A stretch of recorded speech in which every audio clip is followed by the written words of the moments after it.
కరీంనగర్ జిల్లా సరిహద్దుల మధ్యన ఉప్పుల దగ్గర మానేరు మీద ఒక చెక్ డ్యామ్ అనేది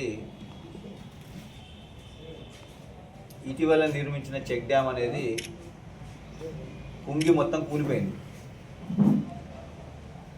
అది కూలిపోతే పెద్దపల్లి మాజీ ఎమ్మెల్యే దాసరి మనోహర్ రెడ్డి గారు ఇది ఉస్కె మాఫియా బాంబులు పెట్టి ఒక పథకం ప్రకారం బాంబులు పెట్టి పేల్చింది ఉసుక కోసం అని చెప్పి ఒక ఆరోపణ చేశారు. వెంటనే అటుపక్క హుజరాబాద్ శాసనసభ్యుడు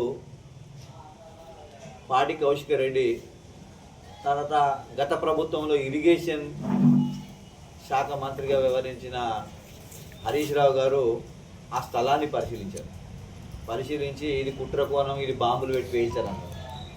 ఈ టీఆర్ఎస్ బీఆర్ఎస్ నాయకుల గత చరిత్ర చూస్తే కూడా వీళ్ళు నాణ్యత లేని పనులు చేయడం, అది కూలిపోతే కుంగిపోతే బాంబులు పెట్టి వేయించారని చెప్పి తప్పుడు ప్రచారం ప్రజలలో కల్పించి వాళ్ళ తప్పిదం ఏం లేకుండా చేయడం. ఎందుకంటే మేడిగడ్డ విషయంలో చూసాం,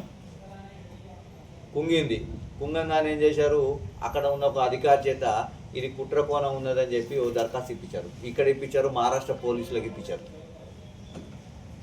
అటు సైడ్ కూడా అది మహారాష్ట్ర తెలంగాణ సరిహద్దులో ఉంటాయి కనుక పోలీసులు ఏం చేశారు, దీంట్లో కుట్రకోణం లేదు, ఎలాంటి పేరు పదార్థాలు వాడలేదు, ఇది నిర్మాణ లోపం వల్లనే జరిగింది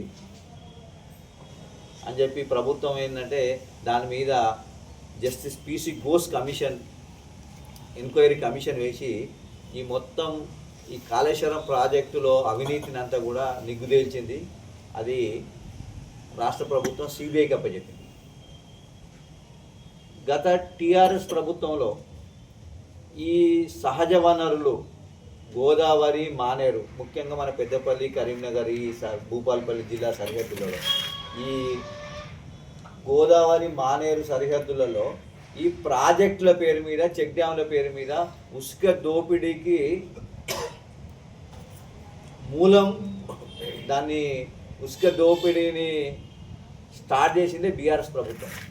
వాళ్ళ దొంగ బుద్ధులు అందరికీ ఉంటాయని చెప్పి వాళ్ళు రకరకాలుగా మాట్లాడుతున్నారు. కాళేశ్వరం ప్రాజెక్టులో ఉన్న ఉసుకెత్తడానికి అనుమతులు ఇచ్చిందే ఈ గత బీఆర్ఎస్ ప్రభుత్వం. ఈ చెక్ డ్యాముల పేరు మీద మానేరు నదిలో ఉసుక తీయడానికి అనుమతులు ఇస్తే కొంతమంది ఈ కరీంనగర్, పెద్దపల్లి జిల్లాలో ఉన్న కొంతమంది మేధావులు, ఈ పర్యావరణవేత్తలు నేషనల్ గ్రీన్ ట్రిబ్యునల్ పోతే ఉసుక తవ్వకాలను నిలిపివేసింది కూడా నేషనల్ గ్రీన్ ట్రిబ్యునల్ గత ప్రభుత్వంలో మనం చూసాం. దొంగ అన్నట్టు నాణ్యత ప్రమాణాలు లేకుండా నిర్మాణాలు చేసి కేవలం డబ్బు సంపాదనే మార్గంగా పెట్టుకొని ఈ డిఎంఎఫ్టి కానీ ఈ జిల్లాలో ఉన్న సహజ వనరులను ఏంటంటే బొగ్గు ద్వారా వచ్చిన జమైన డిఎంఎఫ్టి నిధులను ఈ చెక్ దాన్ని ఎట్లా ఖర్చు పెట్టాలి, ఎట్లా కమిషన్ తీసుకోవాలి, తన వాళ్ళకి ఎట్లా కాంట్రాక్ట్ ఇప్పించుకోవాలనే ఉపాయంతో మొత్తం అవసరం ఉన్న దగ్గర, అవసరం లేని దగ్గర చెక్ డ్యామ్ చేసి డిజైన్లు సరిగ్గా చేయక, నాణ్యత ప్రమాణాలు పాటించకుండా అవినీతి అంకురార్పణ చేసి అవినీతిలో కూరుకుపోయింది గత బీఆర్ఎస్ ప్రభుత్వం. ఎందుకంటే మనకు సాక్ష్యాలున్నాయి. మీకు ఒక చిన్న ఉదాహరణ చెప్తా. డిఎంఎఫ్టీకి సంబంధించింది మీకు గతంలో కూడా మీకు ప్రెస్ మీట్లో మీకు అన్ని డాక్యుమెంట్స్ ఇచ్చాను. ఈ బొక్కలవాగు చెక్ డ్యాము ఫస్ట్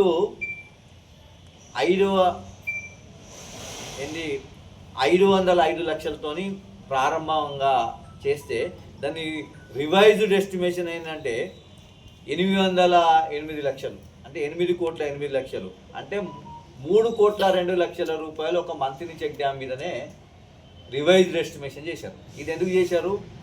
పైసల కోసం. అదేవిధంగా గోపాల్పూర్ చెక్ డ్యామ్, ఇది ఫస్ట్ 30 కోట్ల మన 16,64 రూపాయలు అంచనా వ్యయం ఉండే. దాన్ని ఏం చేశారు, 30,53 రూపాయలకు పెంచి 13,89 రూపాయలను దీన్ని రివైజ్డ్ ఎస్టిమేషన్ పేరు మీద ఎక్కువ చేశారు. ఇది ఎప్పటిది 2021 తారీఖు మన డిఎంఎఫ్టి కమిటీ మీటింగ్లో అప్పుడు జిల్లా ఇన్ఛార్జ్ మంత్రి అధ్యక్షతన కొప్పుల ఈశ్వర్ గారు వీళ్ళందరి అధ్యక్షతన జరిగి అడ్డగోలుగా అంచనా వేయాలు పెంచుకున్నారు. ఒక్కొక్కటి 16 కోట్ల రూపాయలది 30 కోట్ల రూపాయలు అంటే 13,89,00,000 రూపాయలు వేస్తే మరి ఈ చెక్ డ్యామ్ ఏమైనా ఆగిందంటే గోపాల్పూర్ చెక్ డ్యామ్ ఊడిపోయింది. దాని ప్రమాద హెచ్చరికలు చేయకపోతే తల్లి కొడుకు ఇద్దరు చచ్చిపోయినారు. తర్వాత ఈ చెక్ డ్యాములు అశాస్త్రీయంగా నిర్మించడం కారణంగా మనకు ఫ్లాష్ ఫ్లడ్స్ వచ్చి 2 సార్లు మన మంతిని ఏరియాలో కానీ పెద్దపల్లి జిల్లాలో కానీ ఈ మానేరు గోదావరి పరివాహక ప్రాంతంలో మన రైతులు పంట దెబ్బతిన్నాయి. విద్యుత్ స్తంభాలు, విద్యుత్ తీగలు, పైప్ లైన్లు, మోటార్లు అన్నీ కొట్టుకుపోయి ఈ మంతిని కానీ పెద్దపల్లి కానీ ఈ మానేరు పరివాహక ప్రాంతంలో ఉన్న గోదావరి పరివాహక ప్రాంతంలో ఉన్న రైతులకు తీవ్రమైన నష్టం జరిగింది. వీళ్ళు పైసల ధనదాహానికి వీళ్ళు అశాస్త్రీయంగా కేవలం డబ్బులు ఖర్చు పెట్టాలి, రాష్ట్ర ఖజానాలో ఉన్న డబ్బులను ఖర్చు పెట్టాలి, తమ వ్యక్తులకు కాంట్రాక్ట్లు ఇప్పించుకోవాలి, తద్వారా కమిషన్లు తీసుకోవాలి, దోచుకోవాలి, దాచుకోవాలనే ఈ సంస్కృతి కారణంగా ఈ పెద్దపల్లి జిల్లా యంత్రాంగం గత బీఆర్ఎస్ ప్రభుత్వ హయాంలో తీవ్రంగా నష్టపోయింది. తగదునన్నట్టు ఇప్పుడు ఏదో చెక్ డ్యాము నాణ్యత ప్రమాణాలతోని సరిగా లేకుండా కూలిపోతే బాంబ్ బ్లాస్ట్ చేసి కూలగొట్టారు. బాంబ్ బ్లాస్ట్ చేసి కూలగొట్టే అది ఉంటుందా? ఎవడైతే బాంబు బ్లాస్ట్ చేసి కూలగొట్టాడని చెప్పి ఫిర్యాదులు చేశాడో ఆ అధికారుల మీద కూడా ప్రభుత్వం చట్టపరంగా చర్య తీసుకుంటుంది. గతంలో మేడిగడ్డ విషయంలో అదే చేశారు. ఒక అధికారి, ఒక డి స్థాయి అధికారితోని ఇటు మహారాష్ట్రలో మహాదేవ్పూర్ పోలీస్ స్టేషన్లో ఫిర్యాదు చేయించారు. అప్పుడున్న ఎస్పీ ఏం చేశాడు, ఇట్లాంటి ఎలాంటి కుట్రకోణం లేదు, ఎవరు బాంబులు పెట్టి పేల్చలేదని చెప్పి తేల్చేశాడు. ఇప్పుడు ఎవడైతే అధికారి దీని మీద ఫిర్యాదు చేశాడో వాని మీద కూడా ఈ ప్రభుత్వం తక్షణం చర్యలు తీసుకోవాలని చెప్పి మేము డిమాండ్ చేస్తున్నాం. ఈ మొత్తం చెక్ డ్యాముల వ్యవహారం గతంలోనే కేసీఆర్ ఉన్నప్పుడే వాళ్ళ అంతర్గతంగా ఈ చెక్ డ్యాముల పేరు మీద హరీష్ రావు ఫుల్ సంపాదిస్తున్నాడు, అడ్డగోలుగా కాంట్రాక్ట్ వర్కులు ఇచ్చేది చేస్తున్నాడని చెప్పి ఓసారి ముఖ్యమంత్రి అధ్యక్షతన కేసీఆర్ ముఖ్యమంత్రి ఉన్నప్పుడే ఈ కేసీఆర్కు చెక్ పెట్టడానికి దీని విజిలెన్స్ ఎంక్వైరీ ఆర్డర్ చేస్తున్నా అని చెప్పి ఉన్నది మన భాజపా ఈనాడు మెయిన్ పేపర్లో వచ్చింది. ఈ చెక్ డ్యాములలో నాణ్యత ప్రమాణాలు పాటిస్తలేరు, అంచనాలు అడ్డగోలుగా పెంచారు, అవసరం ఉన్నా లేకున్నా విజిలెన్స్ విచారణ చేపిస్తానని చెప్పి అప్పుడున్న ముఖ్యమంత్రి అది చేశాడు. తర్వాత ఏ కారణంగా మళ్ళీ అంతర్గతంగా ఒప్పందాలు జరిగినాయో ఎవరు వాటర్ పంచుకున్నారో తెలియదు, కానీ అది అట్లా ఉన్నది. కానీ ఈ ప్రభుత్వం వచ్చిన తర్వాత కాళేశ్వరం ప్రాజెక్టు మీద ఎంక్వైరీ కమిషన్ వేసి జస్టిస్ పిసి ఘోష్ కమిషన్ ద్వారా మొత్తం నిజాలను నిగ్గుదేల్చే పనిలో ఉన్నది. ఆ కమిషన్ నివేదిక ఆధారంగా సిబిఐకి అప్పచెప్పింది. ఈ చెక్ డ్యామ్ల విషయంలో కూడా ఈ ప్రభుత్వం విజిలెన్స్ విచారణ నిర్వహిస్తున్నది. మేము ప్రభుత్వాన్ని గౌరవ నీటిపారుదల శాఖ మంత్రి శ్రీ ఉత్తమ్ కుమార్ రెడ్డి గారిని విజ్ఞప్తి చేసేదంటే ఈ చెక్ డ్యాముల మీద ఉన్న విజిలెన్స్ విచారణ సత్వరం పూర్తి చేసి బాధ్యులైన అధికారులు వాళ్ళ వెనుక ఉన్న అప్పటి ప్రభుత్వ పెద్దలను మీద చట్ట ప్రకారం చర్యలు తీసుకోవాలని చెప్పి మేము విజ్ఞప్తి చేస్తున్నాం. ఎలాంటి కుట్రకోణం లేదు. గుంపులలో జరిగిన చెక్ డ్యామ్ నిర్మాణం నాణ్యత లోపాల కారణంగానే కూలిపోయింది. అడవి సోమన్పల్లిలో, చిన్న ఓదాలలో, గోపాల్పూర్లో, ఖమ్మంపల్లిలో, ఓడేడ్లో, అడవి శ్రీరాంపూర్లో ఇవన్నీ కూడా నాణ్యత ప్రమాణాలు లేకుండానే చెక్ డ్యామ్లనే అందరికి ఇస్తాం. మీరు ఈ చెక్ డ్యామ్లకు సంబంధించిన అంచనా వ్యయాలు, అగ్రిమెంట్లు, ఎవరెవరు దీన్ని అది చేశారో మొత్తం ఆర్టీఐ కింద గతంలోనే మేము తీసుకొని దీని మీద విజిలెన్స్ కంప్లైంట్ చేయడం జరిగింది. మేము చట్ట ప్రకారం ఎవరైతే దోషులు ఉంటారో ఈ ప్రభుత్వ సొమ్మును ఎవడైతే కాజేశాడో వాళ్ళ మీద చట్ట ప్రకారం చర్య తీసుకోవాలి, ఆ సొమ్మును రికవరీ చేయాలని చెప్పి మేము ప్రభుత్వాన్ని డిమాండ్ చేస్తున్నాం. మా ప్రభుత్వం కూడా అదే చేస్తుందని చెప్పి తెలియజేస్తున్నాం. ఆ భయం ఏమన్నా ఉండి కావచ్చు, దీన్ని ఏదైనా ప్రజలను తప్పుదోవ పట్టించడానికి కుట్రకోణం. ఆర్ఎస్ ప్రవీణ్ కుమార్ ఒక ఐపీఎస్ ఆఫీసరు, ఆయన ఇవాళ మాట్లాడతాడు ఇది పేల్చి పడేశారని. ఆయనకు తెలియదా? ఆయన కరీంనగర్ జిల్లా ఎస్పీ పనిచేశాడు, పేల్చిస్తే అట్లాగే ఉంటుందా?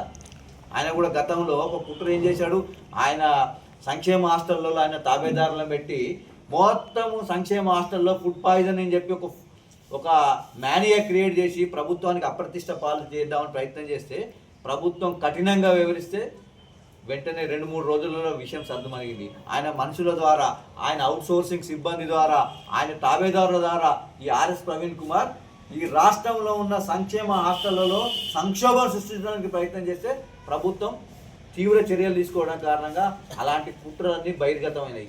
ఆర్ఎస్ ప్రవీణ్ కుమార్ తెలియదా? ఆర్ఎస్ ప్రవీణ్ కుమార్ కరీంనగర్ జిల్లా ఎస్పీ ఉన్నప్పుడు ఆయన ఏం చట్ట వ్యతిరేక కార్యక్రమాలు చేశాడో జిల్లా ప్రజలందరూ తెలుసు. ఆయన ఏదో సర్దుపూసగా చెప్తున్నాడు. అవసరం వస్తే అట్లాంటి విషయాలు కూడా మేము రాబోయే రోజుల్లో బయట పెడతాం. ఒళ్ళు దగ్గర పెట్టుకొని నోరు అదుపులు పెట్టుకొని ఉండాలి.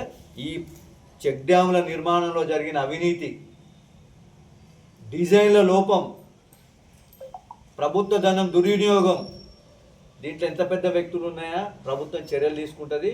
ఈ బురద జల్లే వ్యవహారాన్ని టీఆర్ఎస్ నాయకులు, ముఖ్యంగా అప్పటి ఇరిగేషన్ మంత్రి హరీష్ రావు ఆయనే బాధ్యత వహించాలి. మొత్తం ఈ ఎన్ని వందల కోట్లు అంటే ఒక్కొక్కటి మీకు చెప్తా ఎస్టిమేషన్స్. మొట్లపల్లి మన 1123 లక్షలు, తర్వాత కిష్టంపేట 1669 లక్షలు, తర్వాత గొల్లపల్లి 1591 లక్షలు, తర్వాత మంచిరామి 1471 లక్షలు, నీరుకుల్ల 1592 లక్షలు, చిలుకలగుట్ట కాళశ్రీరాంపూర్ మండలంలో 3818 లక్షలు. ఇవన్నీ పైసలు ప్రజాధనం, ఇవన్నీ వీళ్ళ ఆయాంలో. తర్వాత గోపాల్పూర్ 1478 లక్షలు మొదటి అంచనా, దాన్ని 33 పెంచారు. కనగర్తి 1992 లక్షలు, కదంబాపూర్ 1691 లక్షలు, ఇందూర్తి లక్షలు, 135 లక్షలు. తర్వాత హుస్సేమియాబాగ్ మీద 1713 లక్షలు. ఇవన్నీ దాదాపు 300 కోట్ల రూపాయల చెక్ డ్యాములు ఓన్లీ పెద్దపల్లి జిల్లాలో. తర్వాత కరీంనగర్ జిల్లాలో ఉన్నది, అక్కడ గంగుల కమలాకర్ మొత్తం కరీంనగర్, అవి మొత్తం కూలిపోయినాయి చెక్ డ్యాములు. కరీంనగర్ జిల్లాలో ఉన్న కట్టిన చెక్ డ్యాములు కూడా మానేరు మీద ఉన్నాయి, కూలిపోయినాయి. ఈ అన్నిటి మీద ప్రభుత్వం సత్వరం విచారణ ముగించి బాధ్యులైన అధికారులు దీని వెనుక ఉన్న అప్పటి ప్రభుత్వ పెద్దల మీద చట్ట ప్రకారం చర్యలు తీసుకోవాలని చెప్పి గౌరవ ఇరిగేషన్ శాఖ మంత్రులు ఉత్తమ్ కుమార్ రెడ్డి గారికి, అదేవిధంగా జిల్లా మంత్రి శ్రీ దుద్దుల శ్రీధర్ బాబు గారికి, అదేవిధంగా రాష్ట్ర ముఖ్యమంత్రి శ్రీ రేవంత్ రెడ్డి గారికి మేము కాంగ్రెస్ పార్టీ పక్షాన విజ్ఞప్తి చేస్తున్నాం. ఈ యొక్క దోపిడీ చేసినోడే దొంగ, తనం చేసినోడే దొంగ అని చెప్పి ఈ ప్రజలలో అపోహలు సృష్టించడానికి అవకాశం ఉన్నది కనుక ప్రభుత్వం తక్షణ చర్యలు తీసుకోవాలని చెప్పి మేము డిమాండ్ చేస్తున్నాం. ఆ యొక్క చెక్ డ్యామ్ కూలిపోవడం కాదు, ఈ మొత్తం పెద్దపల్లి జిల్లాలో మానేరు, పెద్దపల్లి, కరీంనగర్, భూపాల్పల్లి ఈ సరిహద్దులో మానేరు, ఇతర మానేరు పరివాహక ప్రాంతాల్లో నిర్మించిన అన్ని చెక్ డ్యాంల మీద విచారణ జరపాలని చెప్పి, విచారణను పూర్తి చేసి తొందరగా ప్రభుత్వం చర్యలు కైగొనాలని చెప్పి మేము డిమాండ్ చేస్తున్నాం.